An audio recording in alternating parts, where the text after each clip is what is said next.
بسم اللہ الرحمن الرحیم الصلاۃ والسلام علیک یا رسول اللہ الحمد للہ عز وجل۔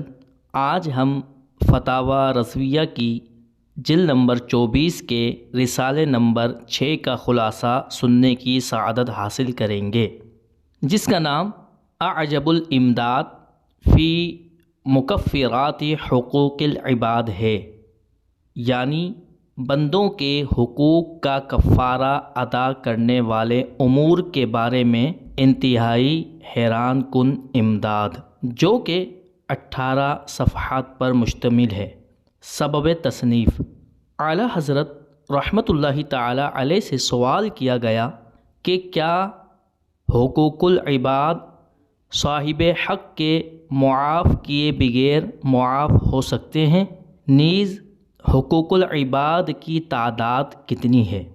اعلیٰ حضرت رحمۃ اللہ تعالی علیہ نے جواب دیتے ہوئے اولاً حق العبد کی 2 قسمیں بیان فرمائیں۔ نمبر 1، دیون، ہر وہ مالی مطالبہ جو شرعاً اس کے ذمے کسی کے لیے ثابت ہو۔ نمبر 2، مظالم، ہر وہ تکلیف و دکھ جو بغیر اجازت شرعیہ کسی قول یا فعل یا ترک سے کسی کے دین، عزت، جسم، مال یا صرف دل کو پہنچایا جائے۔ ان دونوں کو کبھی تبعات اور کبھی دیون بھی کہہ دیتے ہیں۔ آپ نے فرمایا، پہلی قسم میں ہر مالی مطالبہ شامل ہے، جبکہ دوسری قسم میں قول، فعل اور ترک کو 5 چیزوں دین، عزت، جسم، مال اور قلب میں ضرب دینے سے 18 قسمیں بنیں گی، اور ہر قسم کے تحت ہزاروں صورتیں بنے گی۔ لہٰذا ان سب کو شمار کرانا یا ان کی تعداد بتانا دشوار ہے، مگر مذکورہ قاعدہ کلیہ کے ذریعے حقوق العباد کو پہچاننا بہت آسان ہے۔ لہٰذا جو معاملہ ان دونوں قسموں میں سے کسی قسم کے تحت آئے وہ حق العبد شمار ہوگا، پھر حق اللہ ہو یا حق العبد، جب تک صاحب حق معاف نہ کرے معاف نہیں ہوتا۔ حقوق اللہ کے سوا کوئی معاف نہیں کر سکتا۔ اللہ نے فرمایا، وَمَن يَغْفِرُ الذُّنُوبَ إِلَّا اللَّهُ، اور اللہ کے سوا کون ہے جو گناہوں کو معاف کرے۔ الحمدللہ، حقوق اللہ کی معافی اس کریم کے کرم پر منحصر ہے کہ جب وہ کرم فرماتا ہے تو کوئی گناہ معاف کیے بغیر نہیں چھوڑتا، بلکہ کبھی گناہوں کو نیکیوں سے بھی بدل دیتا ہے۔ جبکہ حقوق العباد کے بارے میں اللہ تعالیٰ نے یہی اصول مقرر فرمایا ہے کہ جب تک بندہ خود معاف نہ کر دے وہ حق معاف نہیں ہوگا۔ لہٰذا دنیا میں حقوق العباد معاف کرانے آسان ہیں۔ قیامت میں فیصلہ صاحب حق کو اپنی نیکی دینے اور اس کے گناہ اپنے سر لینے کی صورت میں ہوگا۔ قیامت کے دن ہر شخص اپنی ہی فکر میں ہوگا، نیکیوں کا طلبگار اور برائیوں سے چھٹکارا حاصل کرنا چاہ رہا ہوگا۔ ایسی حالت میں پرائی نیکیاں ہاتھ آنا اور اپنی برائیاں دوسرے کے سر جانا کس کو برا لگے گا؟ اگرچہ ماں باپ ہی کیوں نہ ہوں۔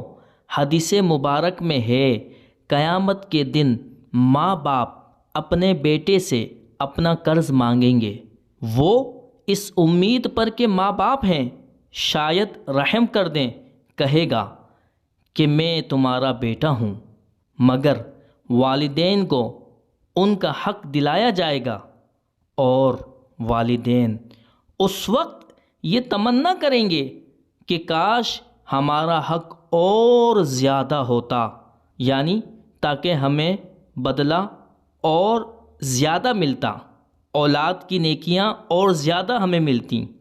جب والدین کا یہ حال ہے تو اوروں سے کیا امید؟ ہاں، اگر اللہ جس پر رحم فرمائے گا تو اس کے لیے صاحب حق کو بے شمار جنت کی نعمتیں دے کر اپنا حق معاف کر دینے پر راضی فرمائے گا۔ یوں مظلوم بھی راضی ہو جائے گا اور ظالم بھی ہلاکت سے بچ جائے گا۔ پھر اعلیٰ حضرت رحمۃ اللہ تعالی علیہ نے احادیث مبارکہ کی روشنی میں 5 قسم کے لوگوں کا ذکر فرمایا جن کے بارے میں قوی امید ہے کہ اللہ ان کے حقوق اللہ بھی معاف فرما دے گا اور صاحب حق کو اپنی طرف سے انعامات اور اکرامات عطا فرما کر ان 5 قسم کے لوگوں کے حقوق العباد بھی معاف فرما دے گا۔ نمبر 1، وہ حاجی جس کا حج مبرور و مقبول ہوا، پھر حج کے فوراً بعد وہ مر گیا اور اتنا وقت نہ ملا کہ حقوق اللہ یا حقوق العباد ادا کرتا۔ نمبر 2، وہ مجاہد جو اللہ کی رضا کے لیے سمندر میں جہاد کرے اور وہیں ڈوب کر شہید ہو جائے۔ نمبر 3، شہید صبر یعنی وہ صحیح العقیدہ مسلمان جسے ظالم نے گرفتار کر کے مجبوری اور بے کسی کی حالت میں قتل کر دیا ہو۔ نمبر 4، وہ مقروض یعنی قرض دار، وہ مقروض جس نے بحاجت شرعیہ کسی نیک یا جائز کام کے لیے قرض لیا اور اپنی طاقت کے مطابق اپنی طرف سے ادائیگی میں تاخیر نہیں کی بلکہ سچے دل سے ہمیشہ قرض ادا کرنے کے لیے تیار رہا مگر مجبوری کی وجہ سے ادا نہ کر سکا اور موت آ گئی، تو اللہ تبارک و تعالی اس مقروض کے اس قرض کو معاف فرما دے گا اور قرض دینے والے کو قیامت کے دن اپنے خزانہ قدرت سے عطا فرما کر خوش کر دے گا۔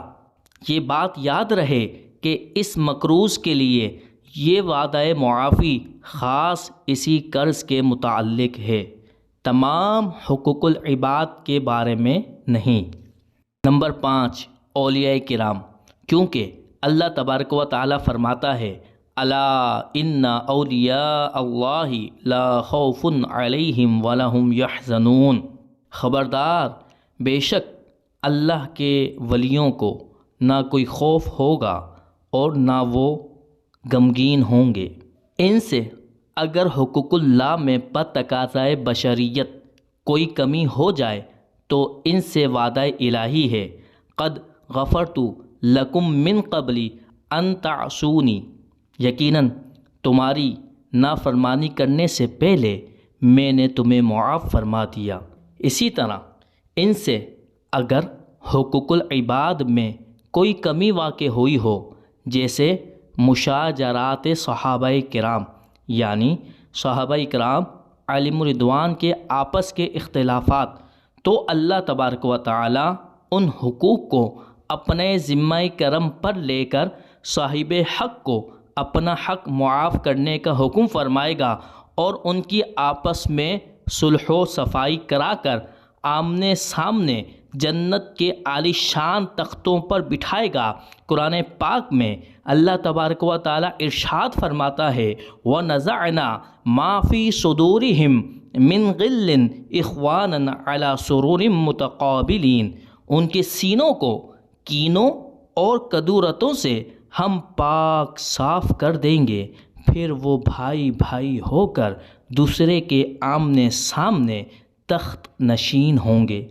پھر اعلیٰ حضرت رحمۃ اللہ تعالی علیہ نے فرمایا اس 5ویں گروہ کے سردار اہل بدر ہیں، کیونکہ ان سے وعدہ الہی ہے، اللہ کا ان سے وعدہ ہے اعملوا ما شئتم فقد غفرت لکم، تم جو چاہو کرو بے شک میں نے تمہیں معاف کر دیا۔ یعنی 5ویں گروہ کا حکم سب سے پہلے اہل بدر کے لیے ثابت ہے۔ پھر اعلیٰ حضرت رحمۃ اللہ تعالی علیہ نے لکھا وہ حدیث جس میں فرمایا گیا کہ جب اللہ تعالیٰ کسی بندے سے محبت کرنے لگے تو کوئی گناہ اس بندے کو نقصان نہیں پہنچاتا۔ اس حدیث کا معنی یا تو یہ ہے کہ وہ بندہ گناہ کرتا ہی نہیں، یا بتقاضائے بشریت کبھی اس سے گناہ ہو جائے تو اللہ تعالیٰ اس کو گناہ پر قائم نہیں رکھتا، بلکہ توبہ کی توفیق دیتا ہے، اور گناہوں سے توبہ کرنے والا ایسا ہے جیسے اس نے گناہ کیا ہی نہ ہو۔ اور اس حدیث کا تیسرا معنی وہ بھی ہو سکتا ہے جو ما قبل میں بیان کیا گیا، یعنی اللہ کا محبوب بندہ اگر گناہ کر بھی لے تو اللہ تبارک و تعالی صاحب حق کو راضی فرما کر گناہ کے اثر کو اپنے محبوب بندے تک پہنچنے نہیں دیتا۔ اللہ تبارک و تعالی سے دعا ہے کہ اللہ تبارک و تعالی ہم سب کو حقوق اللہ اور حقوق العباد اچھے طریقے سے ادا کرنے کی توفیق عطا فرمائے، اور بتقاضائے بشریت اگر کوئی کوتاہی ہو جائے، کوئی کمی رہ جائے تو اللہ تبارک و تعالی اپنے محبوب کریم صلی اللہ علیہ وسلم کے صدقے اپنے کرم سے معاف فرمائے۔ آمین۔ وما علینا الا البلاغ المبین۔